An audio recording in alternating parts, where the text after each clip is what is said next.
ഹരേ കൃഷ്ണ. ഓം ഹരേ നമോ കൃഷ്ണ. ഭഗവതേ വാസുദേവായ. ഓം നമോ ഭഗവതേ വാസുദേവായ. ഓം നമോ ഭഗവതേ വാസുദേവായ.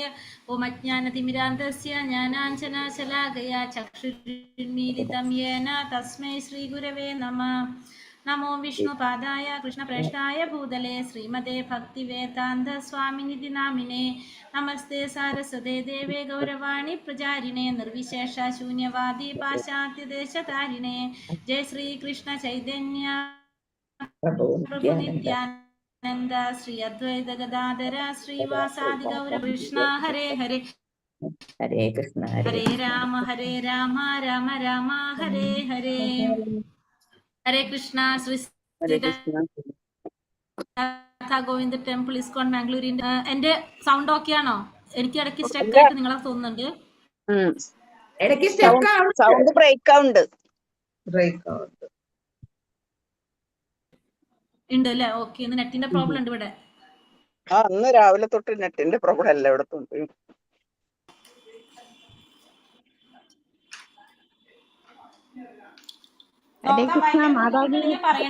വീഡിയോ ഓൺ ചെയ്യാൻ ഒരു ബുദ്ധിമുട്ടുണ്ട്, ഇവിടെ പറ്റുന്നില്ല. ആ സാരില്ല മാതാജി, എനിക്കും ബുദ്ധിമുട്ടാണ്. കാരണം ഞാൻ അതും കൂടി ഓൺ ആക്കി കഴിഞ്ഞാൽ നിങ്ങൾക്ക് ഒന്നും കേൾക്കില്ലെന്ന്. ഞാൻ കേട്ടോളാം മാതാജി. പ്രശ്നം ശരി കേട്ടോ. ഹരേ കൃഷ്ണ. ഹരേ കൃഷ്ണ. ഇന്നലെ 6ാമത്തെ ഉപദേശത്തിൽ നിങ്ങൾ ക്വസ്റ്റ്യൻസ് ഒക്കെ നോക്കിയല്ലേ? ഓരോ ക്വസ്റ്റ്യൻ ഡൗട്ട് വന്നിട്ടുണ്ടല്ലോ. എനിക്ക് നമുക്കത് ക്ലാസ് കഴിഞ്ഞിട്ട് ഒന്ന് നോക്കാം ഏതാന്നുള്ളത്. 6ാമത്തെ ക്വസ്റ്റ്യൻ. രൂപ ഗോസ്വാമിയുടെ നിർവചനം ഉത്തമ ഭക്തി എന്നത് എന്തിൽ നിന്ന് മുക്തമായിരിക്കണം?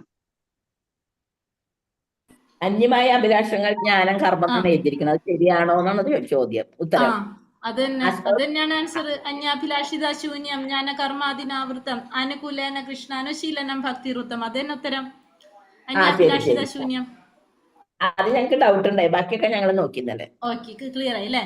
അതാണ് കേട്ടോ അന്യാഭിലാഷിത ശൂന്യം. ആ ശ്ലോകത്തിൽ നിന്ന് പറഞ്ഞത് അത്. അന്യാഭിലാഷിത ശൂന്യം ജ്ഞാന കർമാദിനാവൃത്തം അനുകൂലേന കൃഷ്ണാനുശീലനം ഭക്തിവൃത്തം. ആ ശ്ലോകത്തിൽ പറഞ്ഞിരിക്കുന്നത്. അപ്പൊ കുറച്ചുപേര് ഈ ഉത്തരം വേറെ, കുറച്ചുപേര് വേറെ ഉത്തരം പറഞ്ഞു. അതുകൊണ്ട് വേറെ ഉത്തരം ഏതാ വന്നത് ഒന്ന് പറഞ്ഞേ.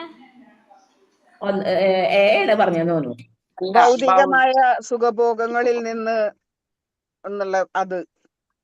അങ്ങനെ തോന്നാൻ കാരണം അറിയില്ല മാതാജി, ഞങ്ങളെ ഇത് ആറാണ്. ഇതാണ്. ഇപ്പൊ ക്ലിയർ ആയല്ലോ അല്ലെ? അന്യാഭിലാഷിത ശൂന്യം കേട്ടോ. ഹരേ കൃഷ്ണ. അപ്പൊ നമ്മൾ ഇന്ന് 7ാമത്തെ ഉപദേശത്തിലേക്കല്ലേ, 7ാമത്തെ എടുക്കേണ്ടെന്ന്. ഹരേ കൃഷ്ണ. ഓം നമോ ഭഗവതേ വാസുദേവായ. ശ്രീ ശ്രീ രാധാ ഗോവിന്ദിക്ക് ജയ്, ശ്രീ പ്രഭുപാദിക്ക് ജയ്. അപ്പൊ 7ാമത്തെ ഉപദേശം നമ്മൾ നാമജപത്തെ കുറിച്ചാണ്. നമ്മൾ ഇന്നലെ 6ാമത്തെ ഉപദേശത്തിൽ നമ്മൾ എന്തിനെ കുറിച്ചാ പറഞ്ഞിട്ടുണ്ടായിരുന്നത്? ഓർമ്മയുണ്ടോ? ഭക്തന്മാരുടെ വൈഷ്ണവ അപരാധത്തെ കുറിച്ചല്ലേ നമ്മൾ കണ്ടത്. ഇനി 7ാമത്തത് നാമജപത്തെ കുറിച്ചാ പറയുന്നത്. 7ാമത്തെ ഉപദേശത്തിലെ നാമജപത്തെ കുറിച്ചാ പറയുന്നത്. നമുക്ക് നോക്കാം.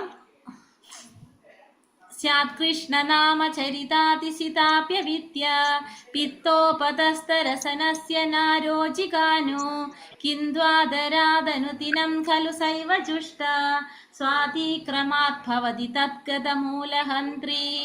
സ്യാത് കൃഷ്ണ നാമ ചരിതാതിസിതാപ്യ വിദ്യ പിത്തോപതപ്തരസനസ്യ നാരോജികാനു കിന്തോദരാദനുദിനം ഖലു സൈവ ജുഷ്ട സ്വാതിക്രമാത് ഭവതി തദ്ഗതമൂലഹന്ത്രി. അപ്പൊ 7ാമത്തെ ഉപദേശത്തിൽ എന്താ പറയണത്? ഭഗവാന്റെ തിരുനാമങ്ങളും ഗുണങ്ങളും പ്രവൃത്തികളും ലീലകളും ഒക്കെ എങ്ങനെയാണ്? കൽക്കണ്ടം പോലെ മധുരമുള്ളതാണ്. ഭഗവാന്റെ തിരുനാമം, ഭഗവാന്റെ നാമരൂപ ഗുണ ലീലകളെല്ലാം കൽക്കണ്ടം പോലെ മധുരമുള്ളതാണ്. എന്നാൽ അവിദ്യയാകുന്ന രോഗം പിടിപെട്ട നമുക്ക് എന്ത് സംഭവിക്കും? ആ നാവിനത് മധുരമുള്ളതൊന്നും രുചിച്ചറിയാൻ സാധിക്കില്ല. എങ്കിലും അത്ഭുതം എന്ന് പറയട്ടെ, മധുരങ്ങളായി പുണ്യനാമങ്ങൾ എല്ലാ ദിവസവും മുടങ്ങാതെ കീർത്തിച്ചു കൊണ്ടിരുന്നാൽ അയാളുടെ നാവിൽ സ്വാഭാവികമായ രുചി വരികയും അങ്ങനെ ആ രോഗം ക്രമത്തിൽ വേരറ്റു പോവുകയും ചെയ്യുന്നു. അപ്പോൾ ഇവിടെ പറയുന്നു, ഭഗവാന്റെ നാമരൂപ ഗുണലീലകളെല്ലാം എങ്ങനെയാണ്? കൽക്കണ്ടം പോലെ മധുരമുള്ളതാണ്. കൽക്കണ്ടത്തിന്റെ പ്രത്യേകത എന്താണ്? എവിടെ നിന്ന് രുചിച്ചാലും നമുക്ക് മധുരമാണത് അല്ലേ? കൽക്കണ്ടത്തിന് എങ്ങനെ രുചിച്ചാലും കൽക്കണ്ടം മധുരമുള്ളതാണ്.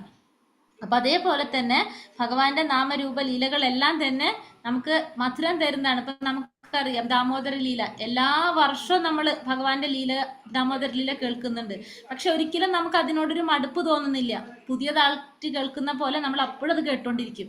അതാണ് ഭഗവാന്റെ ലീലകളെ പ്രത്യേകത. ഭഗവാന്റെ നാമം, ഭഗവാന്റെ ഓരോ കാര്യങ്ങളും അങ്ങനെ തന്നെയാണ്. എത്രത്തോളം നമുക്ക് ഭഗവാനെ കുറിച്ച് കേൾക്കുന്നു അത്രത്തോളം ഭഗവാനോടുള്ള ഇഷ്ടം വന്നുകൊണ്ടിരിക്കുകയാണ് ചെയ്യുന്നത്. ഒരിക്കലും നമുക്ക് അതിനോടൊരു മടുപ്പോ വിരസതയോ ഒന്നും തോന്നുന്നില്ല. അതാണ് എന്തിന്റെ പ്രത്യേകത? ഭഗവാന്റെ പ്രത്യേകത അതീന്ദ്രിയമായിട്ടുള്ളതാണ്. നമ്മളെയൊക്കെ അത് ആകർഷിക്കുന്നതാണ്. കൃഷ്ണൻ എന്ന് പറഞ്ഞാൽ തന്നെ നമുക്കറിയാം ആകർഷകനാണ് കൃഷ്ണൻ. അപ്പൊ അത് കൽക്കണ്ടം പോലെ മധുരമുള്ളതാണ്.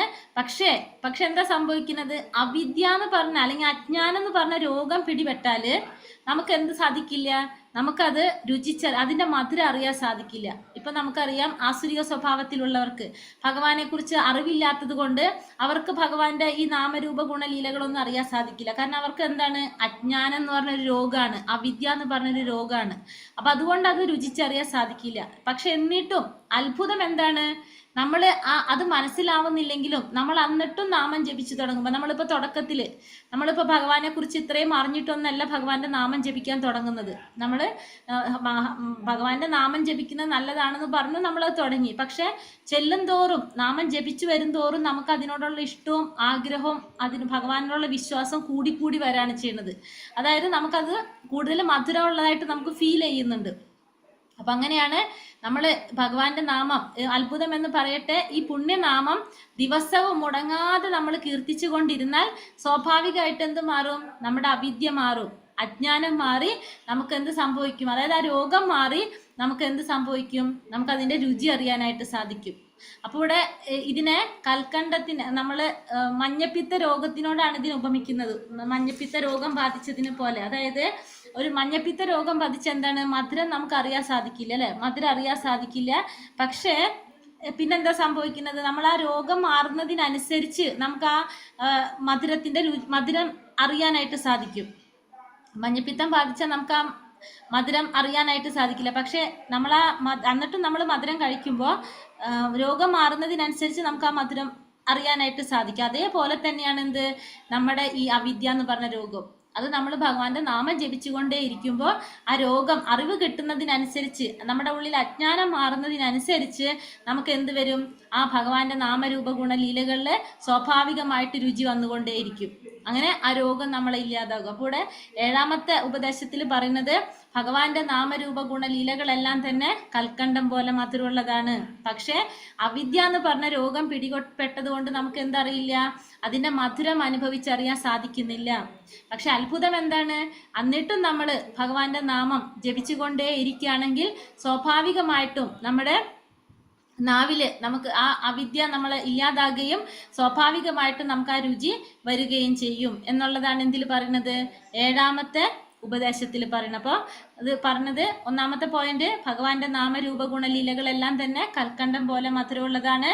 പക്ഷെ അവിദ്യ എന്ന് പറഞ്ഞ അല്ലെങ്കിൽ അജ്ഞാനം എന്ന് പറഞ്ഞ രോഗം പിടിപെട്ടാൽ നമുക്ക് ആ രുചി അനുഭവിച്ചറിയാനായിട്ട് സാധിക്കുന്നില്ല. എന്നിട്ടും നമ്മൾ മുടങ്ങാതെ നിരന്തരം ഭഗവാന്റെ നാമം ജപിച്ചുകൊണ്ടിരിക്കുകയാണെങ്കിൽ നമ്മളെ ഈ അവിദ്യ അല്ലെങ്കിൽ അജ്ഞാനം എന്ന് പറഞ്ഞ രോഗം മാറുകയും സ്വാഭാവികമായിട്ട് തന്നെ ആ രുചി അനുഭവിച്ചറിയാനായിട്ട് സാധിക്കുകയും ചെയ്യും എന്നുള്ളതാണ് 7ാമത്തെ ഉപദേശത്തില് പറയുന്നത്. മനസ്സിലായോ? ഹരേ കൃഷ്ണ. മനസ്സിലായി. ഒന്ന് പറയാവോ ഒരാള്? ഹരേ കൃഷ്ണ. പറഞ്ഞോളൂ. ഭഗവാന്റെ തിരുനാമങ്ങൾ കൽക്കണ്ടം പോലെ മധുരമുള്ളതാണ്. എന്നാൽ അവിദ്യയാകുന്ന അല്ലെങ്കിൽ അജ്ഞാനമാകുന്ന രോഗം പിടിപെട്ട് രുചികെട്ട നാവിന് മധുരമുള്ളതൊന്നും രുചിച്ചറിയാൻ സാധിക്കുകയില്ല. പുണ്യ ഭഗവാന്റെ നാമം ദിവസവും മുടങ്ങാതെ കീർത്തിച്ചു കൊണ്ടിരുന്നാൽ അയാളുടെ നാവിൽ സ്വാഭാവികമായ രുചി വരികയും അങ്ങനെ ആ രോഗത്തിൽ നിന്നും വേറിട്ട് പോവുകയും ഭഗവാന്റെ നാമം നന്നായി ജപിക്കാനും സാധിക്കും. അതിന്റെ രുചി നമുക്ക് മനസ്സിലാക്കാനായിട്ട് സാധിക്കും അല്ലെ. അപ്പൊ ഭഗവാന്റെ നാമം എങ്ങനെയാണ്? കൽക്കണ്ടം പോലെ മധുരമുള്ളതാണ്. ഭഗവാന്റെ നാമരൂപ ഗുണ ലീലകളെല്ലാം തന്നെ കൽക്കണ്ടം പോലെ മധുരമുള്ളതാണ്. പക്ഷെ അവിദ്യ എന്ന് പറഞ്ഞ രോഗം പിടിപെട്ടാൽ നമുക്ക് എന്തുണ്ടാവില്ല? അതിന്റെ രുചി അനുഭവിച്ചറിയാൻ സാധിക്കില്ല. പക്ഷെ അത്ഭുതം എന്ന് പറയുന്നത്, എന്നിട്ടും നമ്മൾ മുടങ്ങാതെ നിരന്തരം ഭഗവാന്റെ നാമം ജപിച്ചുകൊണ്ടിരുന്നു കഴിഞ്ഞാൽ നമുക്ക് എന്താണ്? ആ വിദ്യ എന്ന് പറഞ്ഞ രോഗം മാറുകയും ചെയ്യും. നാവില് സ്വാഭാവികമായിട്ടും അതിന്റെ രുചി വരികയും ചെയ്യും എന്നാണ് ഈ മന്ത്രത്തില് പറയുന്നത്. പുണ്യനാമം കയ്പുള്ളതാണോ മധുരമുള്ളതാണോ? കൃഷ്ണന്റെ നാമരൂപ ഗുണലീലകളെല്ലാം തന്നെ എന്താണ്? മധുരമുള്ളതാണ്. പക്ഷെ അവിദ്യ എന്ന് പറഞ്ഞ രോഗം പിടിപെട്ടാൽ നമുക്ക് എന്ത് വരും? നമുക്ക് മഞ്ഞപ്പിത്തം ബാധിച്ച പോലെ നമുക്ക് അതിന്റെ രുചി അനുഭവിച്ചറിയാനായിട്ട് സാധിക്കില്ല. ശ്രീമദ് ഭാഗവതം 1-ാം സ്കന്ധം 5-ാം അധ്യായം 10-11 ശ്ലോകത്തിൽ പറയുന്നത്, സമ്പൂർണ്ണ പ്രപഞ്ചാന്തരീക്ഷത്തെയും ഏകാഗിയായി പരിശുദ്ധമാക്കാൻ കഴിവുള്ള പരമദിവ്യോത്തമ പുരുഷനായ ഭഗവാന്റെ മഹാത്മ്യങ്ങളെ വർണ്ണിക്കാത്ത പദകോശങ്ങളെ ദിവ്യ വ്യക്തികൾ കാക്കകളുടെ തീർത്ഥാടന സ്ഥലമായി കരുതുന്നു. അത് നിമിത്തം അതീന്ദ്രിയ ധാമ നിവാസികളായ സർവശ്രേഷ്ഠ വ്യക്തികൾക്ക് അവിടെ യാതൊരു ആനന്ദവും ലഭിക്കുന്നില്ല. അപ്പോൾ ഇവിടെ പറയുന്നത്, നമ്മള് ഭാഗവതത്തിലെ 5-ാമത്തെ അധ്യായത്തിൽ പറയുന്ന ശ്ലോകമാണത്. എന്താ പറയുന്നത് ഇവിടെ? ഭഗവാനെ വർണ്ണിക്കാത്ത പദകോശങ്ങൾ, അതായത് ഭഗവാന്റെ നാമരൂപ ഗുണലീലകൾ അല്ലെങ്കിൽ ഭഗവാന്റെ മഹാത്മ്യങ്ങൾ വർണ്ണിക്കാത്ത പദകോശങ്ങൾ, സാഹിത്യങ്ങളോ ഗ്രന്ഥങ്ങളോ എന്തായാലും അതെങ്ങനെയാണ്? കാക്കകളുടെ തീർത്ഥാടന സ്ഥലം പോലെയാണെന്ന് പറയുന്നത്. ഭഗവാനെ കുറിച്ച് വർണ്ണിക്കാത്ത ഏതൊരു സാഹിത്യമായാലും അത് കാക്കകളുടെ തീർത്ഥാടന കേന്ദ്രം പോലെയാണ്. അതിൽ ആർക്കൊരു ആനന്ദം ഉണ്ടാവില്ല. അതീന്ദ്രിയവാദികളെ സംബന്ധിച്ച് അതിൽ യാതൊരു സന്തോഷവും ആനന്ദവും അവർക്ക് ലഭിക്കില്ല. നേരെ മറിച്ച് അടുത്ത് പറയുന്നു, അനന്ത പരമ ഭഗവാന്റെ നാമം, യശസ്, രൂപങ്ങൾ, ലീലകൾ തുടങ്ങിയ അതീന്ദ്രിയ മഹാത്മ്യങ്ങളുടെ വിശദ വർണ്ണനങ്ങൾ സമ്പൂർണമായ ആ സാഹിത്യം ഒരു നവീന സൃഷ്ടിയാകുന്നു. മാത്രമല്ല, ഈ ലോകത്തിലെ മാർഗഭ്രംശം സംഭവിച്ച ഈശ്വര ഭക്തിയില്ലാത്ത പ്രാണങ്ങളിൽ അതീന്ദ്രിയ പദകോശങ്ങളാൽ സമ്പൂർണമായ നൂതന സൃഷ്ടി വിപ്ലവകരമായ സമൂല പരിവർത്തനം നടപ്പിൽ വരുത്തി നേരായ മാർഗത്തിൽ നയിക്കുന്നു. അത്തരം അതീന്ദ്രിയ സാഹിത്യങ്ങൾ അപൂർണമായി രചിക്കപ്പെട്ടവയാണെങ്കിലും പൂർണ്ണമായും നിഷ്കാപ്പട്ടിക്കാരായ പരിശുദ്ധാത്മാക്കൾ അവയെ ശ്രവിക്കുകയും ആലപിക്കുകയും സ്വീകരിച്ച് അംഗീകരിക്കുകയും ചെയ്യുന്നു. അപ്പോൾ ആദ്യം പറഞ്ഞു, ഭഗവാന്റെ നാമരൂപ ഗുണലീലകളൊന്നും, അതായത് ഭഗവാന്റെ മഹാത്മ്യങ്ങൾ വർണ്ണിക്കാത്ത പദകോശങ്ങള്, സാഹിത്യങ്ങള് എന്താണ്? കാക്കകളുടെ തീർത്ഥാടനം പോലെയാണ്. അതീന്ദ്രിയ ധാമനിവാസികൾക്ക് അതിലൊരു യാതൊരു ആനന്ദം അനുഭവിക്കാനായിട്ട് സാധിക്കില്ല എന്ന് പറഞ്ഞു. രണ്ടാമത്തേല് പറയുന്നത് എന്താണ്? ഭഗവാനെ കുറിച്ച് വർണ്ണിക്കുന്ന, ഭഗവാന്റെ നാമരൂപ ഗുണലീലകൾ, മഹാത്മ്യങ്ങളെല്ലാം വർണ്ണിക്കുന്ന ഈ പദകോശങ്ങള്, സാഹിത്യങ്ങള്, ഗ്രന്ഥങ്ങള് അത് അപൂർണമായി രചിക്കപ്പെട്ടതാണെങ്കിൽ പോലും അതിലിപ്പോ എന്തെങ്കിലും പോരായ്മകളുണ്ട്, അത് പൂർണ്ണമായിട്ടില്ലെങ്കിൽ പോലും അതെന്താണ്? അത് അതീന്ദ്രിയവാദികളായിട്ടുള്ള പരിശുദ്ധാത്മാക്കള് അത് ശ്രവിക്കുന്നു, ആലപിക്കുന്നു, സ്വീകരിച്ച് അംഗീകരിക്കുന്നു. അപ്പൊ അത്തരത്തിലുള്ളത് ഇപ്പൊ ചിലപ്പോ എന്തെങ്കിലും പോരായ്മകൾ ഉണ്ടാവും, അത് അപൂർണമായിരിക്കാം. പക്ഷെ എന്നാൽ പോലും അതെന്താണ്? പരിശുദ്ധാത്മാക്കൾ, അതീന്ദ്രിയവാദികൾ അതിനെ ശ്രവിക്കും, ആലപിക്കും, സ്വീകരിച്ച് അംഗീകരിക്കുകയും ചെയ്യുന്നു എന്നാണ് ഇവിടെ ശ്രീമദ് ഭാഗവതത്തില് പറയുന്നത്. നമാം ദുഷ്കൃതിനോ മൂഢ പ്രപഥന്ത്യാനരാധമ മായായ ബഹൃതജ്ഞാന ആസുരം ഭാവമാശ്രിതഃ. വലിയ മൂഢന്മാരും ദുഷ്കർമ്മ നിരതന്മാരും നരന്മാരിൽ അധമന്മാരും മായയാൽ അറിവുകെട്ടവരും ആസുര പ്രകൃതി ആശ്രയിച്ചവരുമായ ആളുകൾ എന്നെ ശരണം പ്രാപിക്കുന്നില്ല. നമുക്കറിയാവുന്നതാണ്, ഭഗവത്ഗീതയിൽ പഠിച്ചതാണ് അല്ലെ. മൂഢന്മാരായിട്ടുള്ളവര്, ദുഷ്കർമ്മം ചെയ്യുന്നവര്, നരന്മാരിൽ അധമന്മാരായിട്ടുള്ളവര്, മായയാൽ അപഹരിക്കപ്പെട്ട ജ്ഞാനത്തോടു കൂടിയ അസുര പ്രകൃതിയിലുള്ളവരാരും എന്ത് ചെയ്യുന്നില്ല? ഭഗവാനെ ശരണം പ്രാപിക്കുന്നില്ല.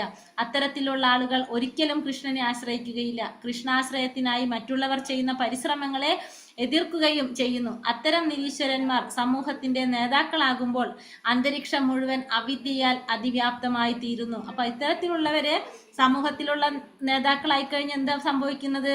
അന്തരീക്ഷം മുഴുവൻ അവിദ്യ കൊണ്ട് നിറയും. ഈ സാഹചര്യത്തിൽ കാമിലാരി രോഗി കൽക്കണ്ടത്തെ രുചിക്കാൻ ഇഷ്ടപ്പെടാത്തതുപോലെ ആരും കൃഷ്ണാവബോധ പ്രസ്ഥാനത്തിൽ ഉത്സാഹിക്കില്ല പ്രവേശിക്കാൻ. അപ്പോൾ കാമിലാരി രോഗം എന്ന് വെച്ചാൽ മഞ്ഞപ്പിത്തം ബാധിച്ചവർക്ക് രുചി അറിയാത്തത് കൊണ്ട് അവർക്ക് എന്ത് ഇഷ്ടമുണ്ടാവില്ല? കൽക്കണ്ടത്തെ രുചിക്കാൻ ഇഷ്ടമുണ്ടാവില്ല. അതേപോലെ തന്നെ ഈ നിരീശ്വരവാദികള് സമൂഹത്തിന്റെ നേതാക്കളായിട്ട് മാറുമ്പോൾ ഇവിടെ മുഴുവനും എന്താണ്, അവിദ്യ കൊണ്ട് നിറയും. അപ്പൊ അങ്ങനെയുള്ള സമയത്ത് ആരും കൃഷ്ണാവബോധ പ്രസ്ഥാനത്തിൽ പ്രവേശിക്കാൻ ആരും ഉത്സാഹം കാണിക്കുന്നുണ്ടാവില്ല.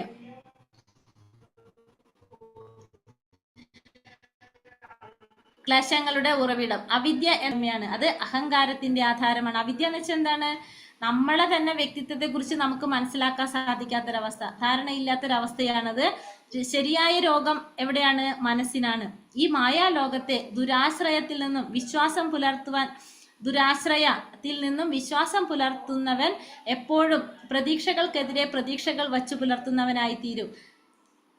ഈ ഭൗതിക ലോകത്തിൽ എല്ലാവരും സുഖത്തിനായി ആഗ്രഹിക്കുന്നു, എന്നാൽ അവരുടെ പൗരുഷ ശ്രമങ്ങൾ എല്ലാവിധത്തിലും വിഫലമാകുന്നു. എങ്കിലും അവിദ്യ ഗ്രസിച്ചിരിക്കുകയാൽ തങ്ങളുടെ തെറ്റുകൾ ആരും അറിയുന്നില്ല. തെറ്റുകൾ കൊണ്ട് തെറ്റുകൾ തിരുത്തുന്ന ശ്രമത്തിലാണ് അവർ. അപ്പൊ നമ്മളെ ഈ അവിദ്യ കൊണ്ടുള്ള ഒരു പ്രോബ്ലം നമുക്ക് എന്താണ്, നമ്മള് മായാലോകത്ത്, ഈ മായാലോകം, ഈ ഭൗതിക ലോകം എന്ന് പറയുന്നത്, ഭൗതിക പ്രപഞ്ചം എന്ന് പറയുന്നത് മായാലോകമാണ്. ഈ മായാലോകത്തില് ദുരാശ്രയത്തിൽ വിശ്വാസം പുലർത്തുന്നവരാണ്. ദുരാശ്രയത്തിൽ, നമ്മൾ ശരിയായ ആശ്രയത്തിലല്ല, ദുരാശ്രയത്തിൽ വിശ്വാസം പുലർത്തുന്നവൻ എപ്പോഴും പ്രതീക്ഷകൾക്കെതിരെ പ്രതീക്ഷകൾ വെച്ച് പുലർത്തുന്നവരാണ്. അപ്പൊ ഈ ഭൗതിക ലോകത്തിൽ എല്ലാവരും എന്താണ് ആഗ്രഹിക്കുന്നത്? സുഖം മാത്രമാണ് എല്ലാവരും ആഗ്രഹിക്കുന്നത്. അപ്പൊ അതിനു വേണ്ടിയിട്ട് അവരുടെ ശ്രമങ്ങൾ എല്ലാ വിധത്തിലും വിഫലമാകും. അപ്പൊ അവിദ്യ ഗ്രസിച്ചിരിക്കുന്നത് കൊണ്ട് അവർക്ക് എന്ത് മനസ്സിലാകുന്നില്ല? അവരുടെ തെറ്റുകൾ അവർക്ക് മനസ്സിലാക്കാനും സാധിക്കില്ല. അപ്പൊ അവരെന്താ ചെയ്യുന്നത്? തെറ്റുകൊണ്ട് തെറ്റിനെ തിരുത്തുന്നുള്ള ശ്രമത്തിലാണ് എല്ലാവരും. കാരണം എല്ലാവരും ഓൾറെഡി എങ്ങനെയാണ്? അവിദ്യ, അതായത് അജ്ഞാനികളാണ്. അജ്ഞാനികളായതുകൊണ്ട് തന്നെ അവർക്ക് എന്ത് മനസ്സിലാകുന്നില്ല? അവരുടെ തെറ്റുകളൊന്നും അവർക്ക് അറിയാൻ സാധിക്കുന്നില്ല. കാരണം ശരിയായ ജ്ഞാനം നേടിയാലേ ശരി ഏത് തെറ്റേതെന്ന് മനസ്സിലാക്കാൻ സാധിക്കുള്ളൂ. അതല്ലാത്തടത്തോളം അവർക്ക് ചെയ്യുന്നത് ശരിയാണോ തെറ്റാണോ എന്ന് പോലും അവർക്ക് അറിയില്ല. അപ്പൊ തെറ്റുകൾ കൊണ്ട് തന്നെ അവരെന്ത് ചെയ്യാണ്? തെറ്റുകൾ തിരുത്താനായിട്ട് അവര് ശ്രമിച്ചുകൊണ്ടിരിക്കുകയാണ് ചെയ്യുന്നത്. അപ്പോൾ ക്ലേശങ്ങളിൽ നിന്ന് എങ്ങനെയാണ് നമുക്ക് മോചനം നേടാനായിട്ട് സാധിക്കുന്നത്? മനസ്സ് ശുദ്ധമായി കഴിഞ്ഞാൽ, ബോധം ശുദ്ധമായാൽ ഭൗതിക രോഗത്താൽ അയാൾ ബാധിക്കപ്പെടുന്നില്ല. അപ്പൊ നമുക്കറിയാം, നമ്മുടെ അവബോധം, നമ്മളെ കൃഷ്ണാവബോധം ആയിക്കഴിഞ്ഞാൽ നമുക്ക് പിന്നെ എന്ത് വരുന്നില്ല? നമ്മൾ ആ ഭൗതികമായിട്ടുള്ള ആ രോഗം നമ്മളെ ബാധിക്കുന്നില്ല. മനസ്സും ഹൃദയവും അബദ്ധ ധാരണകളിൽ നിന്ന് നിർമുക്തമാകുവാൻ ഹരേ കൃഷ്ണ മഹാമന്ത്രത്തിന്റെ ജപം സ്വീകരിക്കണം. അപ്പൊ നമ്മൾ അതിനു വേണ്ടി നമ്മൾ എന്ത് ചെയ്യണം? നമ്മളെ മനസ്സും ഹൃദയമൊക്കെ ശുദ്ധീകരിക്കണമെങ്കിൽ ഭഗവാന്റെ നാമം ജപിക്കുക. നാമജപത്തിലൂടെ നമുക്ക് എന്ത് സാധിക്കും? നമുക്ക് ശുദ്ധീകരിക്കാനായിട്ട്, പരിശുദ്ധി കൈവരിക്കാൻ സാധിക്കും. ഇത് ഏറ്റവും സരളമായിട്ടുള്ളതും അതേസമയം തന്നെ ഏറ്റവും പ്രയോജനകരമായിട്ടുള്ള ഒരു കാര്യമാണെന്ത്? ഭഗവാന്റെ നാമം ജപിക്കുക എന്നുള്ളത്. ഭഗവാന്റെ പുണ്യനാമം ജപിക്കുന്നത് മൂലം ഭൗതിക അസ്തിത്വമാകുന്ന ഘോരാഗ്നിയിൽ നിന്നും സത്വരം സമുദ്ധരിക്കപ്പെടും. അപ്പൊ ഭഗവാന്റെ നാമം ജപിക്കുമ്പോൾ നമുക്ക് എന്താ ഗുണം ഉണ്ടാകുന്നത്? ഈ ഭൗതികമായ പ്രകൃതിയിൽ നിന്ന്, ഭൗതിക ലോകത്തിൽ നിന്നും നമുക്ക് ഭൗതിക അസ്തിത്വമാകുന്ന ഘോര അഗ്നിയായിട്ടാണ് പറയുന്നത്. ഘോരാഗ്നിയിൽ നിന്നും സത്വരം സമുദ്ധരിക്കപ്പെടും. നമുക്ക് ഇവിടുന്ന് മോചനം നമുക്ക് ലഭിക്കും. എങ്ങനെയാണെങ്കിൽ ഭഗവാന്റെ നാമം ജപിച്ചുകൊണ്ടിരിക്കുകയാണെങ്കിൽ ജനങ്ങൾക്ക് ഹരേ കൃഷ്ണ മന്ത്രജപത്തിനുള്ള അവസരം ലഭ്യമാക്കുക എന്നതാണ് കൃഷ്ണാവബോധ പ്രസ്ഥാനത്തിന്റെ ലക്ഷ്യം. ശ്രദ്ധയോടെ ആരംഭിക്കണം. ജപം മൂലം ശ്രദ്ധ വർദ്ധിച്ചാൽ അയാൾക്ക് കൃഷ്ണാവബോധ സമിതിയിൽ അംഗമാകാൻ സാധിക്കും. അപ്പോൾ നമ്മൾ എന്താ ചെയ്യേണ്ടത്? നാമം ജപിക്കാനായിട്ട് ഉള്ള അവസരം ഉണ്ടാക്കുന്നതാണ് നമ്മൾ എന്തിൽ ചെയ്യുന്നത്? കൃഷ്ണാവബോധ പ്രസ്ഥാനത്തിൽ ശ്രദ്ധയോടുകൂടി നാമം ജപിക്കുക. ജപം മൂലം ശ്രദ്ധ വർദ്ധിച്ചു കഴിഞ്ഞാൽ അവർക്ക് എന്ത് ചെയ്യാം? കൃഷ്ണാവബോധ പ്രസ്ഥാനത്തില് അംഗമാകാനായിട്ട് സാധിക്കും. അപ്പൊ നാമജപമാണ് ഏറ്റവും പ്രധാനപ്പെട്ടതായിട്ട് പറയുന്നത്. അപ്പൊ നാമജപത്തിന്റെ ഘട്ടങ്ങള് ഫസ്റ്റത്തെ ഘട്ടം നാമ അപരാധ ഘട്ടം. അത് കഴിഞ്ഞിട്ട് നാമാഭാസം, മൂന്നാമത്തതാണ് അപരാധ മുക്ത ഘട്ടം, അപരാധം ഇല്ലാത്ത ഘട്ടം. അപ്പൊ നാമാപരാധ ഘട്ടം എന്ന് പറഞ്ഞാല് ആ അപരാധ ഘട്ടത്തിൽ നമ്മൾ എപ്പോഴും എന്താണ്? എല്ലാവരും ഇരുട്ടിലാണ്. നമ്മൾ അപരാധത്തോടു കൂടിയാണ് എല്ലാവരും നാമം ജപിക്കുന്നത്. നമ്മൾ നാമം ജപിക്കുമ്പോൾ ഇപ്പോഴും നമ്മൾ എങ്ങനെയാണ്?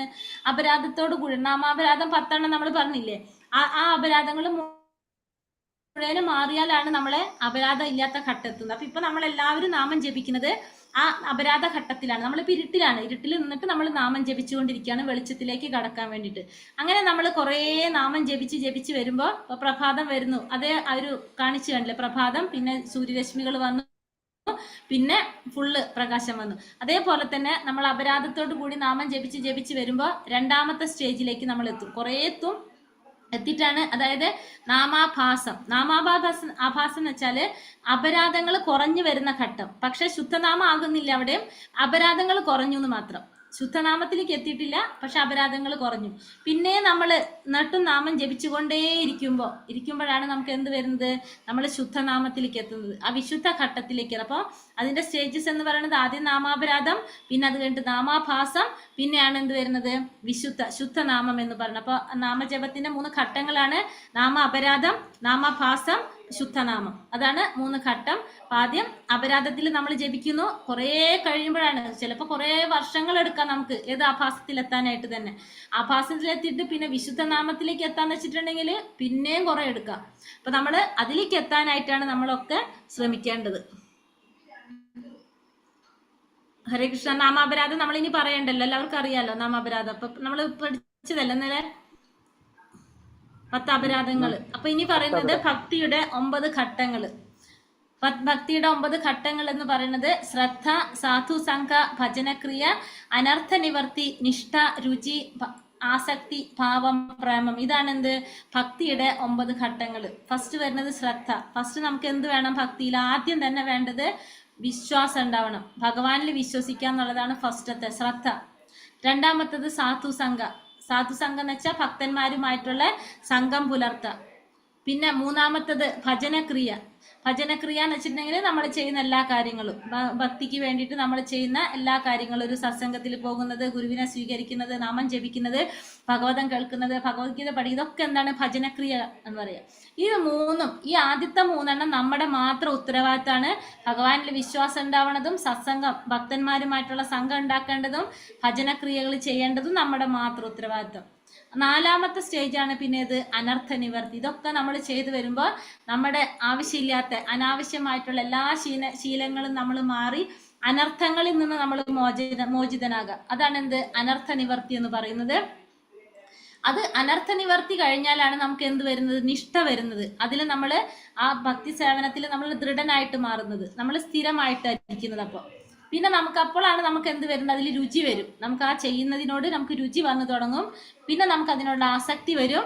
ആസക്തി വരുമ്പോൾ നമുക്ക് എന്ത് തന്നെ, നമ്മൾ ഏതെങ്കിലും ഒരു ഭാവത്തിൽ നമ്മൾ ഇതൊക്കെ ഭക്തി ചെയ്യാനായിട്ട് തുടങ്ങും, ഭഗവാൻ ആരാധിക്കാനായിട്ട് തുടങ്ങും. അത് നമുക്ക് മനസ്സിലാവുന്നത് 8ാമത്തെ സ്റ്റേജിലാണ്, ഏത് ഭാവത്തിലാണ് നമ്മൾ ഭഗവാൻ ആരാധിക്കുന്നത് എന്നുള്ളത്. ലാസ്റ്റാണ് എന്ത് വരുന്നത്, ഭാവഭക്തി കഴിഞ്ഞാൽ പ്രേമഭക്തിയിലേക്ക് എത്തുന്നത്. ലാസ്റ്റാണ് പരമോന്നതമായ ഭക്തിയിലേക്ക് എത്തുന്നത്. അതാണ് പ്രേമഭക്തി. ഇതാണ് ഭക്തിയുടെ 9 ഘട്ടങ്ങള്. ശ്രദ്ധ, സാധുസംഘ, ഭജനക്രിയ, അനർത്ഥ നിവർത്തി, നിഷ്ഠ, രുചി, ആസക്തി, ഭാവം, പ്രേമം. ഇതാണ് 9 ഘട്ടങ്ങൾ എന്ന് പറയുന്നത്. ഹരേ കൃഷ്ണ കൃഷ്ണ കൃഷ്ണ ഹരേ ഹരേ, ഹരേ രാമ രാമ രാമ ഹരേ ഹരേ. ഹരേ കൃഷ്ണ. ഈ പറഞ്ഞതിൽ എന്തെങ്കിലും സംശയങ്ങളുണ്ടോ?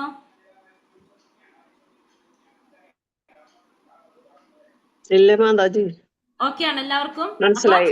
ഇതില് മെയിൻ ആയിട്ട് പറയുന്നത് നാമാപരാധത്തെ കുറിച്ചാണ് നമ്മൾ പറഞ്ഞത്. അപ്പൊ ഭഗവാന്റെ നാമരൂപ ഗുണ ലീലകളെല്ലാം കൽക്കണ്ടം പോലെ മധുരമുള്ളതാണ്. അവിദ്യ എന്ന് വെച്ചാൽ വന്ന രോഗം പിടിപെട്ടാൽ നമുക്ക് എന്ത് സാധിക്കില്ല, അതിന്റെ രുചി അറിയാനായിട്ട് സാധിക്കില്ല, അല്ലെ? പക്ഷെ എന്നിട്ടും നമ്മൾ എന്ത് ചെയ്യുക, നിരന്തരം ഭഗവാന്റെ നാമം ജപിച്ചുകൊണ്ടിരിക്കുകയാണെങ്കിൽ സ്വാഭാവികമായിട്ട് എന്താണ്, നമ്മുടെ ആ അവിദ്യ മാറുകയും ചെയ്യും, നമുക്ക് അതിന്റെ രുചി അനുഭവിച്ചറിയാനായിട്ടും സാധിക്കും എന്നുള്ളതാണ് ഇതില് പറയുന്നത്, ഈ 7ാമത്തെ ഉപദേശത്തില് പറയുന്നത്. പിന്നെ അതിൽ മെയിൻ ആയിട്ട് പറഞ്ഞൊരു പോയിന്റ്, നാമജപത്തിന്റെ 3 ഘട്ടങ്ങൾ കണ്ടു. നാമ അപരാധം, നാമാഭാസം, ശുദ്ധനാമം. 3 ആദ്യം അപരാധം വന്നിട്ടുള്ള ഘട്ടം, പിന്നെ അത് കഴിഞ്ഞിട്ട് അപരാധം കുറഞ്ഞു വരുന്നത്, പിന്നെ 3ാമത്തത് ശുദ്ധനാമത്തിലുള്ളത്. പിന്നെ നമ്മള് ഭക്തിയുടെ 9 തലങ്ങൾ കണ്ടു. ശ്രദ്ധ, സാധുസംഘ, ഭജനക്രിയ, അനർത്ഥ നിവർത്തി, നിഷ്ഠ, രുചി, ആസക്തി, ഭാവം, പ്രേമം. ഇതാണ് അതിൽ മെയിൻ ആയിട്ട് നമ്മൾ പറഞ്ഞ കാര്യങ്ങൾ. ഇതില് അപ്പൊ മനസ്സിലായല്ലോ അല്ലെ എല്ലാവർക്കും? ഓക്കെ അല്ലേ? അത് ഇനി അടുത്തത് കൂടി എടുക്കട്ടെ. അടുത്തത് 8ാമത്തത് എളുപ്പമാണ്. 8ാമത്തത് ഈ 7 ഉപദേശത്തിന്റെ സംക്ഷിപ്താണ് 8ാമത്തെ ഉപദേശം. ഇപ്പൊ നമ്മൾ പഠിച്ച 7 ഉപദേശങ്ങൾ കുറെ നമ്മൾ പറഞ്ഞല്ലോ. ഇപ്പൊ അതിന്റെ സംക്ഷിപ്തമായിട്ടാണ് 8ാമത്തെ ഉപദേശം പറയുന്നത്. അതായത് ഇപ്പൊ 7 ഉപദേശങ്ങൾ എന്തൊക്കെ പറയുന്നുണ്ടോ അതെല്ലാതും അടങ്ങുന്നതാണ് എന്ത്, അതിനേറ്റപ്പോ ഒരു കൺക്ലൂഷൻ തരുന്ന പോലെ. അതാണ് 8ാമത്തെ ഉപദേശം. ഉപദേശാമൃതം ശ്ലോകം 8. ശ്രീ രാധാ ഗോവിന്ദ് കി ജയ്, ശ്രീല പ്രഭുപാദ് കി ജയ്. അപ്പൊ 7 വരെ നമുക്കറിയാം ഏത് ഭക്തിയാണ്, വൈദ്യ സാധന ഭക്തിയാണ്. എട്ടാമത്തതിലേക്ക് വരുമ്പോ എന്തായിട്ട് മാറണത്? രാഗാനുക സാധനാ ഭക്തിയിലേക്ക് കടക്കാണ്. വൈദ്യ സാധനാ ഭക്തി എന്താണ് നമ്മൾ പറഞ്ഞു, ഓർമ്മയുണ്ടോ? നമ്മള് ഒരു ഗുരു പറയുന്നതനുസരിച്ച് അതിനനുസരിച്ച് നമ്മൾ ചെയ്തു പോകുന്നതാണ് എന്ത്? വൈദ്യ സാധനാ ഭക്തി. അങ്ങനെ ചെയ്ത് വരുമ്പോൾ നമുക്ക് സ്വാഭാവികമായിട്ട് കുറച്ച് അതിൽ രുചി വന്നു തുടങ്ങുമ്പോൾ അതാണെന്ത്? രാഗാനുക ഭക്തി. നമ്മൾ പറയാതെ തന്നെ ചെയ്യാൻ തുടങ്ങും. അതാണെന്ത്? രാഗാനുക സാധനാ ഭക്തി എന്ന്. അപ്പൊ എട്ടാമത്തതാണ് എന്ത്? രാഗാനുക സാധനാ ഭക്തി എന്ന് പറയുന്നത്. ഹരേ കൃഷ്ണ. ശ്ലോകം 8. ഓം നമോ ഭഗവതേ വാസുദേവായ തന്നാമരൂപചരിതാതി സുകീർത്തനാനോ സ്മൃത്യോ ക്രമേണ രസനാ മനസി നിയോജ്യ തിഷ്ടൻ വ്രജേ തദനുരാഗി ജനാനുഗാമി കാലം നേയേതഖിലമിത്യുപദേശസാരം. തന്നാമരൂപചരിതാതി സുകീർത്തനാനോ സ്മൃത്യോ ക്രമേണ രസനാ മനസി നിയോജ്യ തിഷ്ടൻ വ്രജേ തദനുരാഗി ജനാനുഗാമി കാലം നേയേതഖിലമിത്യുപദേശസാരം. ഇവിടെ എന്താ പറഞ്ഞത്? ഭഗവാന്റെ പുണ്യനാമങ്ങള് ഒരാള് എല്ലാ സമയവും തന്റെ എല്ലാ സമയത്തും, ഇപ്പൊ നമുക്ക് ഈ പറഞ്ഞ 7 ഉപദേശത്തിന്റെ കുറിച്ച് ഉള്ളതാണ് ഇതിൽ 8-ാമത്തിൽ പറയുന്നത്. അപ്പോൾ ഇതിൽ നമുക്ക് മനസ്സിലാക്കുന്നത് ഒരു വ്യക്തി എല്ലാ സമയവും എന്ത് ചെയ്യണം? അതായത് ദിവസത്തിൽ 24 മണിക്കൂറും ഭഗവാന്റെ പുണ്യനാമങ്ങൾ ജപിച്ചും സ്മരിച്ചും ഭഗവാന്റെ നാമരൂപ ഗുണ ലീലകളെല്ലാം ജപിച്ചും സ്മരിച്ചും കഴിച്ചു കൂട്ടണം എന്നാണ് ഒരു പോയിന്റ് പറയുന്നത്. ഇത്രയും പറഞ്ഞത് നമുക്ക് മനസ്സിലായത് ഒരു വ്യക്തി എല്ലാ സമയത്തും എന്ത് ചെയ്യണം? ഭഗവാന്റെ പുണ്യനാമങ്ങൾ ജപിച്ചും സ്മരിച്ചും മംഗളരൂപം, കല്യാണ ഗുണങ്ങള്, ശാശ്വത ലീലകള് ഇവ കീർത്തനം ചെയ്തും സ്മരിച്ചും കഴിച്ചു കൂട്ടണം എന്നാണ് ഒരു പോയിന്റ് നമുക്ക് മനസ്സിലായത്. എപ്പോഴും ഏത് സമയത്തും കിട്ടുന്ന സമയം മുഴുവൻ നമ്മൾ എന്ത് ചെയ്യണം? ഭഗവാന്റെ നാമരൂപ ഗുണ ലീലകളെല്ലാം ശ്രവിച്ചും കീർത്തിച്ചും കഴിച്ചു കൂട്ടണം. പിന്നെ അങ്ങനെ നമുക്ക് എന്ത് സാധിക്കും?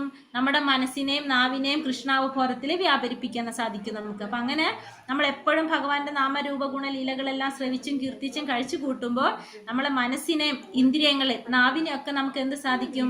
കൃഷ്ണാവബോധത്തിൽ വ്യാപരിപ്പിക്കാം. ഈ രീതിയിൽ നമുക്ക് എന്ത് സാധിക്കും?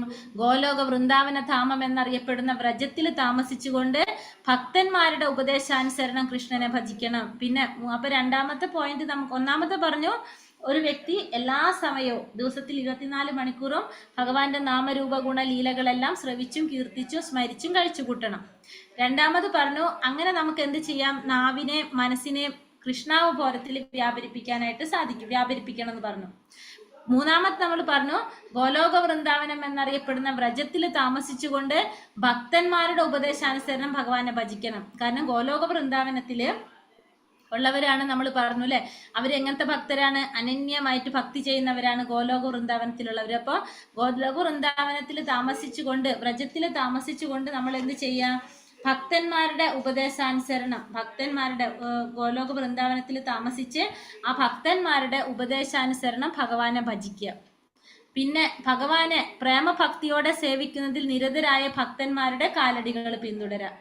അപ്പോൾ 4 പോയിന്റാണ് ഇതിൽ പറഞ്ഞിരിക്കുന്നത്. 1-ാമത്തെ പോയിന്റ് പറഞ്ഞത് ദിവസത്തിൽ 24 മണിക്കൂറും എല്ലാ സമയവും ഭഗവാന്റെ നാമരൂപ ഗുണ ലീലകളെല്ലാം ശ്രവിച്ചും കീർത്തിച്ചും സ്മരിച്ചും കഴിച്ചു കൂട്ടണം. നാവിനെ മനസ്സിനെ കൃഷ്ണാവബോധത്തിൽ വ്യാപരിപ്പിക്കണം. പിന്നെ വ്രജധാമത്തിൽ, അതായത് ഗോലോക വൃന്ദാവനം എന്ന ധാമത്തിൽ താമസിച്ചുകൊണ്ട് ഭക്തന്മാരുടെ ഉപദേശാനുസരണം ഭഗവാനെ ഭജിക്കണം. 4-ാമത്തെ പോയിന്റ് ഭഗവാനെ പ്രേമഭക്തിയോടെ ഭഗവാനെ സേവിക്കുന്നവരുടെ കാലടിപ്പാടുകൾ, അത്തരത്തിലുള്ള ഭക്തന്മാരുടെ പാടുകൾ പിന്തുടരാം. ഇതാണ് എല്ലാ ഉപദേശങ്ങളുടെയും സാരഭൂതമായ വസ്തു. അപ്പൊ ഈ 7 വരെ പറഞ്ഞ ഉപദേശങ്ങളുടെ പോയിന്റ് എന്ന് പറയുന്നത് എന്താണ്? ഇതാണെന്നാണ് ഇവിടെ പറയുന്നത്. അപ്പോൾ 4 പോയിന്റ് ആയിട്ട് നമുക്കിത് പറയാം. ഒന്ന്, എന്ത് ചെയ്യാ? ദിവസത്തിൽ 24 മണിക്കൂറും ഭഗവാന്റെ നാമരൂപ ഗുണ ലീലകളെല്ലാം ശ്രവിച്ചും കീർത്തിച്ചും സ്മരിച്ചും കഴിച്ചുകൂട്ടാം. അങ്ങനെ നാവിനെ മനസ്സിനെ നമുക്ക് എന്ത് ചെയ്യാം? കൃഷ്ണാവബോധത്തിൽ വ്യാപരിപ്പിക്കാം. പിന്നെ വൃന്ദാവന ധാമത്തിൽ താമസിച്ചുകൊണ്ട് വൃന്ദാവനവാസികളുടെ ഉപദേശാനുസരണം, അവിടുത്തെ ഭക്തന്മാരുടെ ഉപദേശാനുസരണം ഭഗവാനെ ഭജിക്കുക. 4-ാമത്തത് പ്രേമഭക്തിയോടെ ഭഗവാനെ സേവനം ചെയ്യുന്ന ഭക്തന്മാരുടെ കാലടിപ്പാടുകൾ പിന്തുടരുക. ഇതാണ് എന്തിൽ പറയുന്നത്?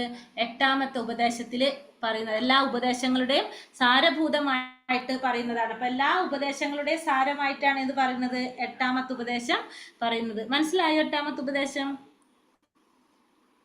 ഹരേ കൃഷ്ണ. 4 പോയിന്റ് ആയിട്ട് പറഞ്ഞു. ഒന്ന് പറയാവോ ഒരാള്? ഞാൻ പറയാം മാതാജി. ഒരു വ്യക്തി ഭഗവാന്റെ പുണ്യനാമങ്ങളെ എല്ലാ സമയത്തും ജപിച്ചും സ്മരിച്ചും കഴിച്ചുകൂട്ടണം. അങ്ങനെ മനസ്സിനെയും നാവിനെയും കൃഷ്ണാവബോധത്തിൽ വ്യാപരിപ്പിക്കണം. ഗോലോക വൃന്ദാവനം എന്ന വ്രജത്തിൽ വസിച്ചുകൊണ്ട് ഭക്തന്മാരുടെ ഉപദേശം അനുസരിച്ച് ഭഗവാനെ ഭജിക്കണം. ഭഗവാനെ പ്രേമഭക്തിയോടെ ഭഗവാനെ സേവനം ചെയ്യുന്ന ഭക്തരുടെ കാലടിപ്പാടുകൾ പിന്തുടരണം.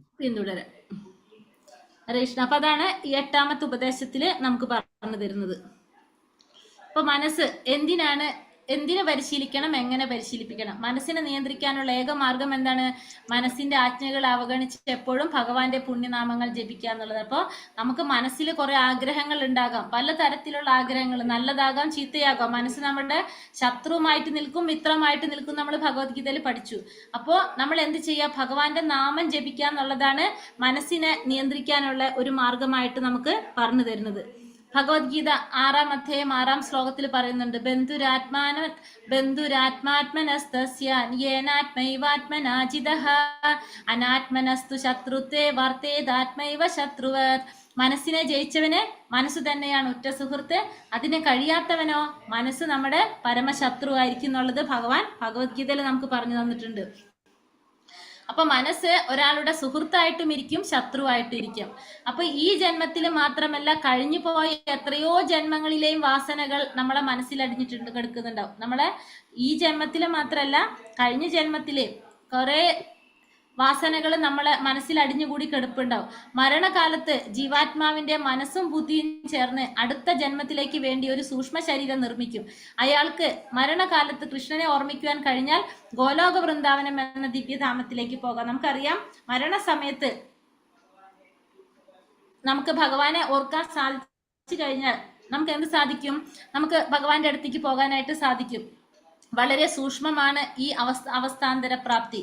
ആകയാൽ മരണസമയത്ത് കൃഷ്ണനെ അല്ലാതെ മറ്റൊന്നിനെയും സ്മരിക്കാതിരിക്കാൻ പാകത്തിന് മനസ്സിന് പരിശീലനം നൽകണമെന്നാണ് രൂപഗോസ്വാമിയുടെ ഉപദേശം. അപ്പൊ രൂപഗോസ്വാമിയുടെ പറയുന്നത്, മരണസമയത്ത് നമുക്ക് ഭഗവാനെ ഓർക്കേണ്ട രീതിയിൽ നമ്മൾ എന്ത് ചെയ്യണം?